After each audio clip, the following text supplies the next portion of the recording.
Para sahabat, antara ilmu pemerintahan dan praktek pemerintahan itu saling mempengaruhi. Praktek pemerintahan mempengaruhi ilmu pemerintahan.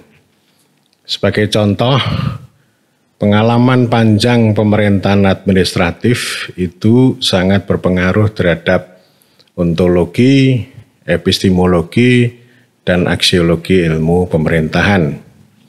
Sebaliknya, ilmu pemerintahan itu juga mengajarkan pemerintahan yang model administratif itu pada praktek pemerintahan. Paling tidak, ilmu pemerintahan itu memproduksi pestur atau memproduksi administrator yang mempengaruhi cara pandang mereka bagaimana mengelola pemerintahan itu secara administratif. Ketika dunia itu mengembangkan governance dan kemudian juga berpengaruh di Indonesia, maka ilmu pemerintahan juga tunggang langgang bergeser dari administrasi ke tata kelola. Dan saya sudah berkali-kali menyatakan ini krisis kembar. Ini namanya salah kaprah pemerintahan, baik pemerintahan sebagai praktek maupun pemerintahan sebagai ilmu. Pertama, saya berkali-kali mengatakan bahwa Indonesia memiliki banyak kepala pemerintahan, banyak pemimpin, banyak negarawan yang suci dan sakral, banyak praktek pemerintahan, tetapi kita tidak memiliki pemerintah dalam arti yang sebenarnya. Pemerintah yang berdasar pada prinsip kedaulatan rakyat atau pemerintahan konstitusional sebagaimana dimandatkan oleh konstitusi. Kedua, kita memiliki ilmu pemerintahan, ilmu politik, ilmu administrasi publik, dan lain-lain. Kita juga memiliki banyak sarjana ilmu politik, sarjana pemerintahan, sarjana administrasi publik. Tetapi kita tidak memiliki teori pemerintah dan teori pemerintahan yang memadai. Para mahasiswa dan sarjana ilmu pemerintahan itu menjadi konsumen atas teori negara, teori birokrasi, teori kepemimpinan, teori administrasi publik, teori manajemen publik, dan lain-lain. Tetapi tidak memiliki teori pemerintah dan teori pemerintahan yang memadai. Atas dua salah kaprah itu, maka yang terjadi adalah pemerintahan tanpa pemerintah. Ilmu pemerintahan adalah ilmu yang mengkaji pemerintahan tetapi mengingkari pemerintah. Jadi ilmu pemerintahan itu bukan ilmu tentang hal ehwal pemerintah sebagai subjek, predikat, dan objek begitu, tetapi lebih mempelajari tentang mekanisme proses. Pemerintahan adalah proses, pemerintahan adalah mekanisme. Dan yang mutakhir adalah proses manajemen pemerintahan maupun tata kelola pemerintahan. Kita tidak pernah memberikan sumbangan yang memadai bagaimana membentuk pemerintah yang sesuai dengan kerakyatan yang dipimpin oleh hikmat kebijaksanaan dalam permusyawaratan perwakilan. Karena sila keempat Pancasila itu oleh para sarjana ilmu pemerintahan sudah dianggap sebagai tabung, sudah kuno. Yang lebih modern adalah apa yang disebut dengan good governance atau government 4.0 atau digital government. Itu yang terjadi sehingga kita tidak memberikan sumbangan aksiologis yang memadai, baik itu mencerahkan praktek pemerintahan maupun secara teleologis itu menuju pemerintahan yang berkedaulatan rakyat. Dan oleh karena itu, saya selalu menyampaikan kritik ini dan selalu mengajak bagaimana kita itu bringing government back in, membawa pemerintah pada posisi semula yang bertujuan untuk memperkuat, memuliakan pemerintah untuk mencapai tujuan masyarakat adil dan makmur. Itu yang pertama. Kemudian yang kedua, saya merekomendasikan agar ilmu pemerintahan itu baik itu memproduksi nilai, yang tidak kalah penting adalah kita menghadirkan kembali teori ilmu, teori pemerintah, teori pemerintahan. Oleh karena itu ini tema menghadirkan kembali teori pemerintahan ini menjadi pembicaraan saya pada video kali ini. Dan memang poin penting yang menjadi pintu masuk adalah bringing government back in. Meskipun ketika saya sedang berbicara G5G atau 5G, mulai dari government sampai governmentality, itu sebenarnya saya sedang menghadirkan kembali teori pemerintahan. Dan ini yang menjadi pintu masuk bringing government back in, ini punya kaitan yang paralel meskipun nanti ada titik-titik yang berbeda. Yang satu disebut bringing state back in, yang kedua bringing politics back in, dan yang ketiga bringing government back in. Bringing state back in itu sudah dimulai pada tahun 80-an, meskipun pengalaman sebelumnya sudah cukup banyak. Para pihak yang menghadirkan kembali negara menjadi unit analisis atau menjadi bidang kajian bagi ilmu terutama sosiologi dan ilmu politik itu.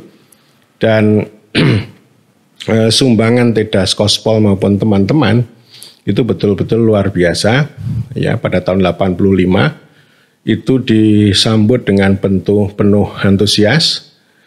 Bringing state back in itu menyampaikan kritik bahwa ilmu politik itu lebih banyak asik bergulat dengan dengan behavioralisme maupun pluralisme. Behavioralisme itu itu lebih banyak berbicara tentang perilaku orang per orang, terutama yang paling populer adalah perilaku memilih dalam pemilihan umum. Dan yang kedua adalah pluralisme. Pluralisme itu menganggap ini bahwa pemerintah itu menjadi arena pertarungan bagi banyak kelompok kepentingan dan menempatkan bagaimana negara atau pemerintah itu hanya menjadi wasit. Jadi negara dan pemerintah itu bukan menjadi pemain tapi cukup menjadi wasit di antara para pemain baik pemain politik maupun pemain ekonomi. Itu namanya pluralisme. Kalau tidak sesuai dengan cara pandang teori atau perspektif pluralisme itu, maka dianggap sebagai penyimpangan.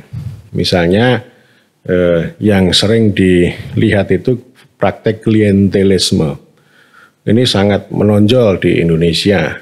Banyak orang yang seperti Edward Aspinall yang menggunakan perspektif pluralisme itu untuk memukul politik uang, memukul klientelisme dan sebagainya. Itu pluralisme. Dan kemudian Kospol dan lain-lain itu menghadirkan negara itu karena mereka melihat ini perspektif behavioralisme maupun pluralisme ini tidak begitu relevan untuk melihat pengalaman di negara-negara dunia ketiga, yang waktu itu sebutannya begitu, karena banyak fenomena negara hadir secara kuat dalam kerangka, dalam payung otoritarianisme, korporatisme. Jadi negara begitu kuat, baik secara politik otoriter dan secara ekonomi itu liberal. Yang kemudian juga melahirkan konsep negara developmental atau negara pembangunan. Ini negara itu menguat di mana-mana, dan oleh karena itu gagasan bringing state back in itu sebenarnya pengen melihat, pengen menganalisis kebangkitan negara itu. Munculnya negara-negara yang kuat yang menjadi pemain ataupun tidak hanya pengatur tapi juga menjadi pemain atas tumbuhnya kapitalisme, terutama di negara-negara bagian selatan maupun timur. Dan itu pasca tahun 85 itu kan banyak karya ya yang muncul dengan berbagai varian teori negara. Terutama teori ini ya, baik varian institusionalis yang melihat otonomi dan kapasitas negara. Kemudian juga muncul teori negara neo-Marxis yang melihat negara itu hanya menjadi instrumen atau negara state qua state, negara hanya untuk dirinya sendiri, bukan negara untuk warga, bukan negara untuk masyarakat, tapi negara yang menciptakan dominasi atas masyarakat yang antara lain juga menjadi instrumen bagi kapitalisme untuk akumulasi kapital maupun untuk melakukan penindasan terhadap kaum proletar. Ya. Ini memang menarik dan saya juga sangat menyukai. Kemudian di program studi ilmu pemerintahan juga ada mata kuliah negara dan masyarakat sipil. Saya juga mengasuh mata kuliah itu, saya mempelajari bagaimana transformasi negara, kemudian juga teori-teori negara, relasi negara dengan warga, relasi negara dengan civil society, misalnya begitu. Tetapi kehadiran teori negara kan itu sangat bervariasi. Ya, kalau Marx itu berbicara dominasi, kemudian kalau Antonio Gramsci berbicara tentang hegemoni, artinya tidak melihat struktur, tapi kultur. Dari sisi kultur, bagaimana pengetahuan itu menciptakan hegemoni negara atas masyarakat. Tapi Bob Jessop juga menegaskan bahwa ini bringing state back in ini belum terjadi karena terus-menerus ditantang. Apalagi kalau kita berhadapan dengan teori post-kolonial, termasuk governmentality yang itu dihadirkan oleh Michel Foucault, itu tantangan yang luar biasa karena Michel Foucault itu tidak melihat negara itu sebagai titik pandang atau sebagai unit analisis, tetapi Michel Foucault lebih melihat bahwa kekuasaan itu tersebar, tidak hanya di tangan negara. Dia mengatakan bahwa negara itu makanan yang tidak enak dimakan. Jadi dia lebih banyak melihat governmentalisasi, rasionalitas, seni, taktik, strategi, proyek, program, kalkulasi di dalam pemerintah. Yang itu tidak mesti dilakukan oleh negara maupun oleh pemerintah, tapi bisa juga dilakukan oleh segmen-segmen yang lain. Terutama yang kemudian para pengikut Michel Foucault itu banyak menyoroti bagaimana memerintah dengan angka, memerintah dengan perangkat, memerintah dengan teknis. Dan governmentality ini memberikan sumbangan penting sebenarnya, baik dia memukul governance maupun memukul teori negara. Ya, jadi ini pengalaman bringing state back in, kemudian bringing politics back in juga begitu kuat, antara yang dihadirkan oleh Adrian Lefwich gitu ya. Kenapa begitu? Karena ilmu politik itu malah justru kehilangan politik. Berbagai analisis itu anti politik. Ya, dan ini disambut oleh banyak orang yang berbicara depolitisasi, berbicara anti politik, bahkan para antropolog yang mengikuti Michel Foucault juga mengatakan bahwa ini pemerintahan yang anti politik, pemerintahan yang tidak memakai politik begitu. Dan oleh karena itu sebenarnya antara gagasan bringing politics back in dengan bringing dengan governmentality ini ketemu. Jadi keduanya sama-sama kritis terhadap praktek pemerintahan yang anti politik. Nah, sama juga dengan bringing government back in ini juga punya titik pandang yang sama. Jadi analisis pemerintahan, diskursus pemerintahan itu lebih banyak berbicara pada sisi manajemen maupun tata kelola, terutama yang dibawa oleh hyperactive governance, yang itu sangat anti politik gitu. Misalnya Giliberto Capano yang menulis jurnal pada tahun 2015, judulnya adalah Bringing government back-end. Ya, ini sebenarnya merupakan argumen yang banyak mengkritik governance. Jadi menurut Kapano, governance itu gagal melihat realitas. Governance itu hanya semacam perspektif yang terlalu normatif dan preskriptif, tetapi tidak mampu menangkap realitas yang sebenarnya. Terutama yang disoroti Kapano adalah bahwa dalam hal kebijakan, pemerintah itu masih memegang peran utama ya, di dalam proses kebijakan itu. Lalu dia mempertanyakan, kalau orang sibuk berbicara governance itu lalu maknanya apa? Ya, tetapi sayang tidak banyak para sarjana yang menggeluti pemerintahan itu menghadirkan gagasan ini, bringing government back in ini. Tapi terus menerus ya berbicara tentang governance itu. Bahkan lebih teknis lagi berbicara digital government ya. Jadi lebih teknis pemerintahan dalam pengertian yang lebih teknis. Nah, oleh karena itu pada era sekarang ini saya mengatakan sebagai pemerintahan itu sebagai industri, bukan pemerintahan sebagai kedaulatan rakyat. Bukan pemerintahan rakyat, tapi pemerintahan yang lebih mekanik, lebih berorientasi pada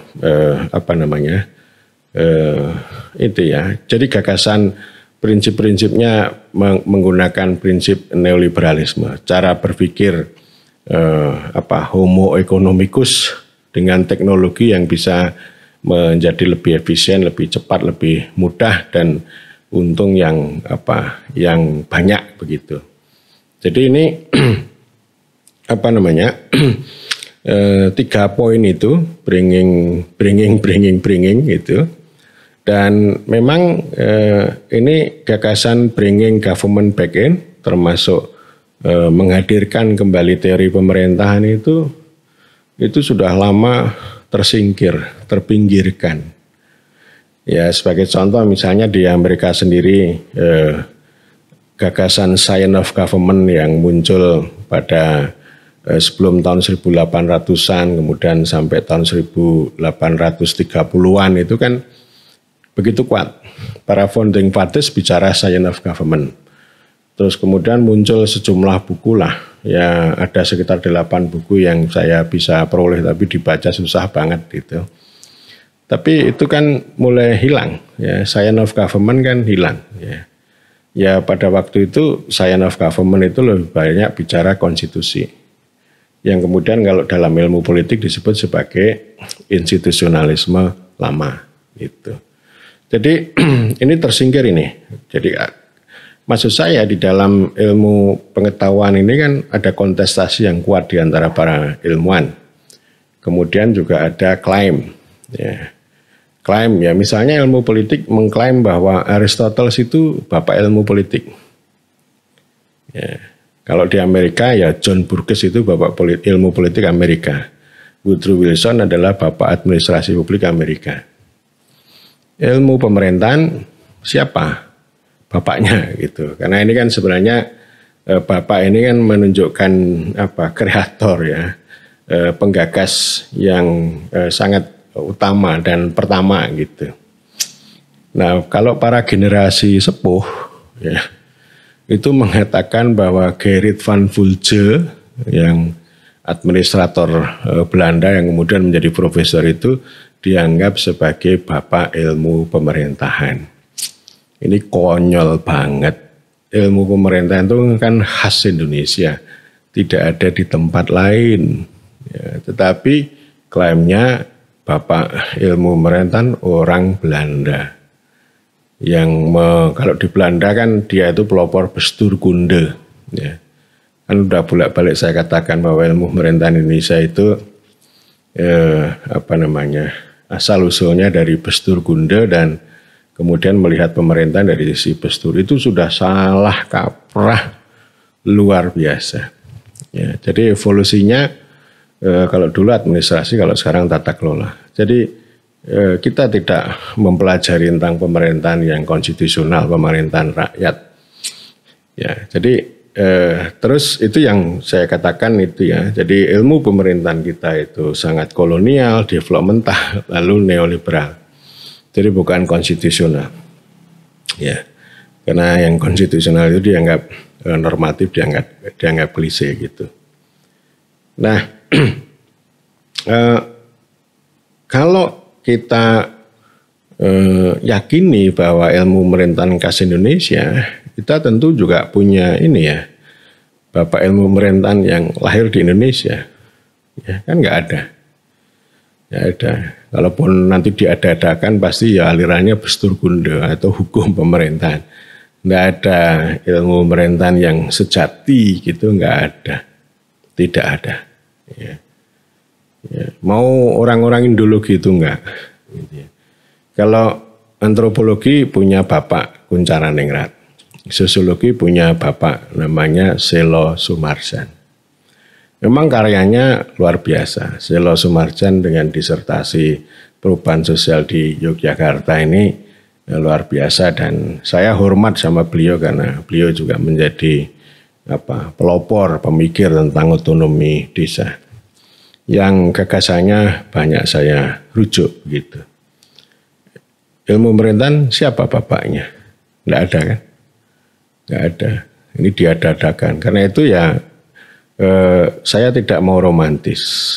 Saya tidak perlu bapak semacam itu. Tapi sekarang semua harus menjadi bapak. Ya, jadi generasi yang sekarang harus berani untuk pertama bringing government back in, dan yang kedua menghadirkan kembali teori pemerintahan. Dan gagasan ini penting untuk saya katakan, bukan tadi udah cerita krisis sudah ada. Kemudian yang kedua kita nggak punya bapak. Yang ketiga kembali ke persoalan klaim dan kontestasi tadi. Kalau kita kembali ke zaman Yunani kuno misalnya, itu yang namanya demokrasi, republik, polite dan sebagainya ini kan politik yang dilembagakan menjadi pemerintahan. Jadi demokrasi itu pemerintahan, tidak hanya sistem politik gitu. Meskipun para ilmuwan politik bisa mengklaim, oh ini sistem politik gitu. Tapi sebenarnya para sarjana pemerintahan juga bisa mengklaim, oh ini bentuk pemerintahan, ini sistem pemerintahan. Dan kalau kita juga belajar pada para pemikir abad pertengahan, itu juga berbicara tentang pemerintahan. Entah itu trias politika atau pemerintahan representative government, itu ilmu pemerintahan banget gitu. Tapi itu lebih banyak diklaim ya, itu sebagai pemikiran politik bukan pemikiran pemerintahan. Karena pada prinsipnya bahwa politik yang dilembagakan itulah yang kita sebut sebagai pemerintahan. Teori pemerintahan itu banyak lahir dalam tradisi Anglo-Saxon. Misalnya Frank Goodnow ya, tahun 1901 yang berbicara tentang studi pemerintahan. Yang itu juga kemudian dianggap sebagai tokoh pengikut Woodrow Wilson yang memisahkan antara politik dan administrasi. Goodnow seperti halnya Wilson itu kan membagi ya, memilah. Pemerintahan itu terdiri dari dua proses, ya, proses politik dan proses administrasi. Dan itu kemudian diikuti para sarjana Anglo-Saxon ya, termasuk buku Herman Wiener ya, Theory and Practice Theory and Practice of Modern Government. Itu buku yang sering dikutip oleh para sarjana sepuh ilmu pemerintahan. Terutama Government is Politics plus Administration. Jadi pemerintahan itu politik plus administrasi. Yang itu cikal bakalnya sudah dimulai dari Wilson ya. Meskipun Wilson dan pengikutnya lalu memecah ya, terjadi pemisahan antara politik dan administrasi. Kedua-duanya berbicara pemerintahan. Sehingga lalu muncul ada politik pemerintahan, ada administrasi pemerintahan. Dan itulah yang kemudian para sarjana administrasi publik yang lebih kritis itu melihat bahwa pemisahan ini kecelakaan. Jadi nggak bisa dong kalau kita ngomong pemerintahan hanya dari sisi administrasi belaka itu yang mengabaikan politik ya. Jadi saya kira banyak kelompok, banyak orang seperti Dwight Waldo dan sebagainya yang itu menyampaikan kritik atas pemisahan itu, sehingga pemerintahan itu menjadi studi pemerintahan itu menjadi terfragmentasi, sehingga kita tidak utuh. Yang seperti bolak-balik saya katakan, kita ini sebenarnya mau melihat hutan, tetapi yang kita temukan, yang kita lihat atau yang kita kaji itu hanya pohon-pohon. Jadi bukan hutan secara keseluruhan. Itu yang terjadi sampai sekarang seperti itu. Jadi melihat pemerintahan bukan sebagai satu entitas yang utuh, baik itu proses politik, hukum dan administrasi, tetapi lebih banyak studi tentang pemerintahan itu lebih banyak ke administrasi, baik administrasi model Eropa maupun administrasi model Amerika. Dan teori-teori pemerintahan itu semakin langka. Buku-buku yang berbicara tentang theories of government itu langka, hampir nggak ada. Dan kita sendiri juga pusing memahami konsep government itu ya. Kadang government ini sebagai pemerintahan atau sebagai pemerintah kan kita pusing melakukan itu.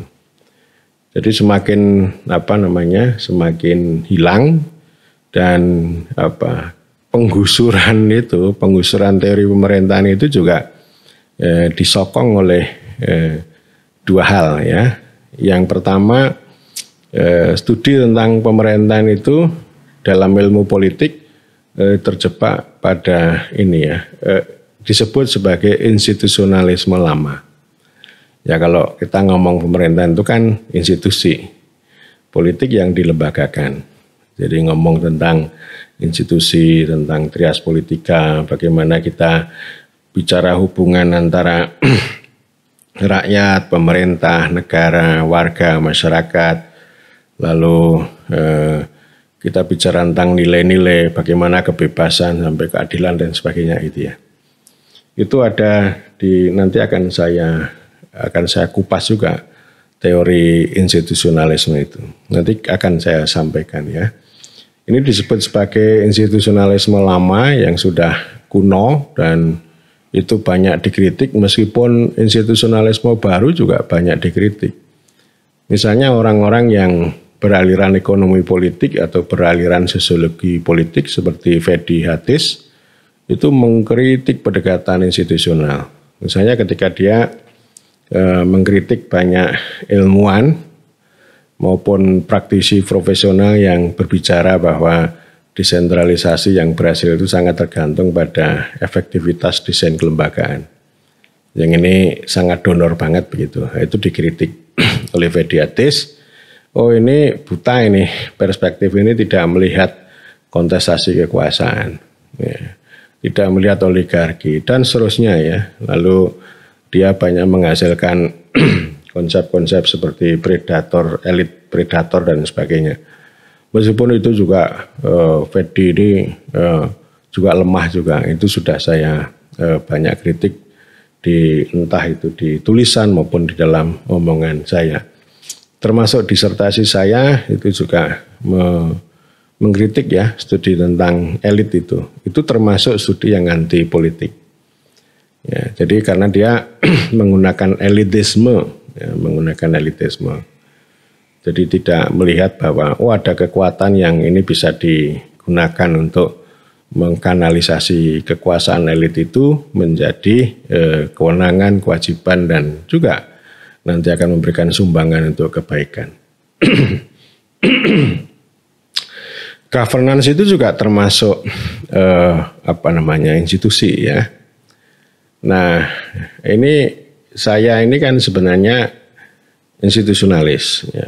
Karena saya punya keyakinan bahwa ya kalau ini ada secara sosiologis gitu, entah sosiologi klasik atau sosiologi politik, ini ada struktur ya.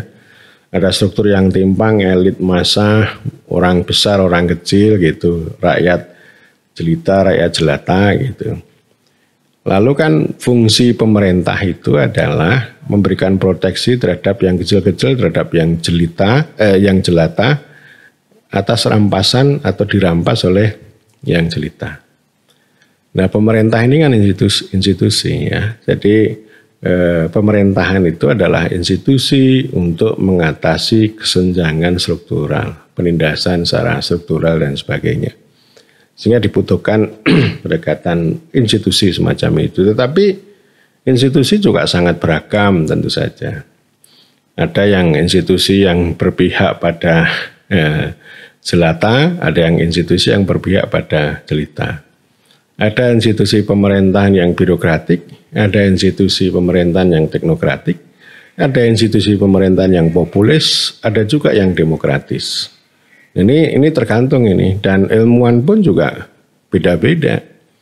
Ada yang rajin berbicara pemerintahan yang demokratis, ada yang rajin berbicara pemerintahan yang efektif dan efisien. Beda lagi kan? Itu. Jadi kebenarannya tidak tunggal. Jadi institusi ini macam-macam juga. Ada ada ilmuwan yang mengendaki pengelolaan sumber daya alam berbasis privatisasi, ada yang berbasis negara, ada juga yang berbasis masyarakat. Ini institusi semua gitu. Ya, jadi ilmu pemerintahan itu ya sekali lagi kalau menurut ilmu politik itu terjebak ke dalam institusionalisme lama itu. Sehingga nggak berkembang, tidak berkembang.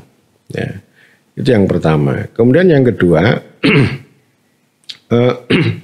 pemikiran atau teori pemerintahan yang terpusat pada konsep trias politika atau representative government itu ketika dia dipraktekkan dan kemudian dikaji itu dimonopoli oleh para sarjana hukum sehingga terjebak menjadi legal formal. Ya, sekarang kan orang yang bicara trias politika kan para sarjana hukum, hampir nggak ada.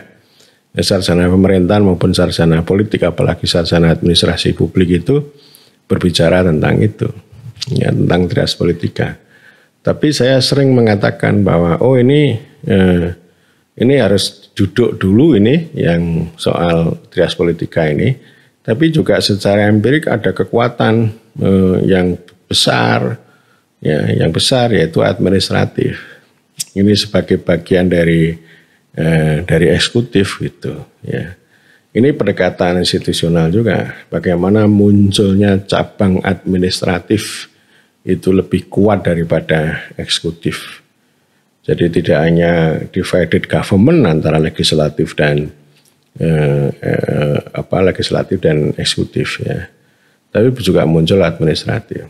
Jadi artinya sebenarnya ini bisa kita rebut kembali, ya, bisa kita isi kembali. Bagaimana dinamika trias politika relasi antara cabang-cabang pemerintahan itu dikaji oleh ilmu pemerintahan sehingga tidak dimonopoli secara legal formal oleh para sarjana hukum. Dan saya pun kan juga sering mengatakan bahwa hukum itu tidak dibuat oleh para sarjana hukum, ya, tetapi dibuat oleh institusi pemegang kedaulatan rakyat. Kalau di dunia barat ya legislatif, kalau di kita ya eksekutif sama legislatif gitu. Ya, jadi kita tergusur, jadi hampir kita susah menemukan judul Theories of Government itu susah banget ya. Nah, kita sebenarnya berutang pada karya-karya baru ya yang tidak muncul dari tradisi ilmu politik atau dari tradisi study of government, tapi malah justru dari para antropolog, para filsuf. Misalnya bicara tentang governing dan yang terakhir bicara governmentality. Ya, governmentality itu sudah saya bahas. Itu saya sangat suka menggunakan itu, ya, bukan karena ini soal tren gitu, bukan, tetapi saya meyakini bahwa pertama governmentality itu sebagai perspektif untuk melucuti mulai dari pemerintahan administratif sampai governance. sampai hyperactive governance ya. Jadi banyak sekali ya karya-karya yang mengkritik ya governance itu dengan governmentality. Governmentality juga banyak memperkaya studi tentang governing. Governing by number, governing by project, governing by by teknik ya, dan seterusnya gitu ya.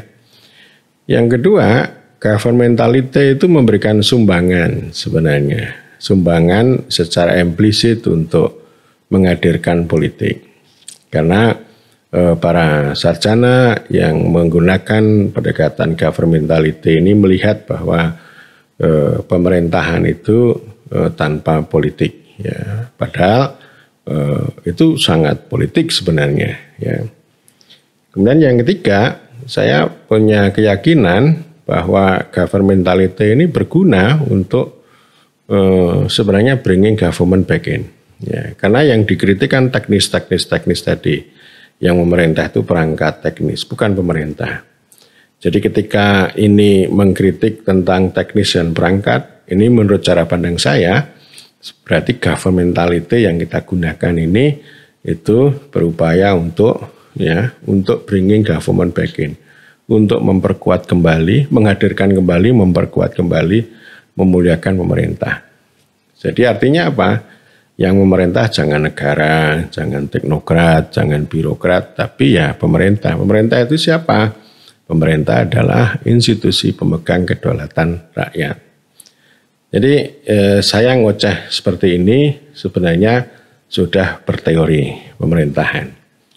Ya, ini sudut pandang saya, salah satunya tadi dengan pendekatan institusional, kemudian yang kedua dengan governmentality. Dan apa yang sudah saya sampaikan di video-video sebelumnya itu merupakan upaya saya untuk menghadirkan kembali pemerintah dan sekaligus juga menghadirkan kembali teori pemerintahan. Saya melalui channel Sutopo Eko ini akan terus-menerus menyampaikan serial ya, kuliah tentang teori pemerintahan. Nanti tidak urut, ya, tidak harus dimulai dari Plato gitu, tetapi kira-kira apa yang saya baca gitu ya, yang saya kaji akan saya hadirkan melalui channel ini sehingga tidak berurutan. Tapi suatu saat tentu saya akan membicarakan kembali konsep-konsep tentang institusi pemerintahan, kekuasaan pemerintahan, kewenangan pemerintah, kualitas pemerintah dan lain sebagainya. Ya, saya kira demikian yang saya sajikan pada hari ini. Matur nuwun.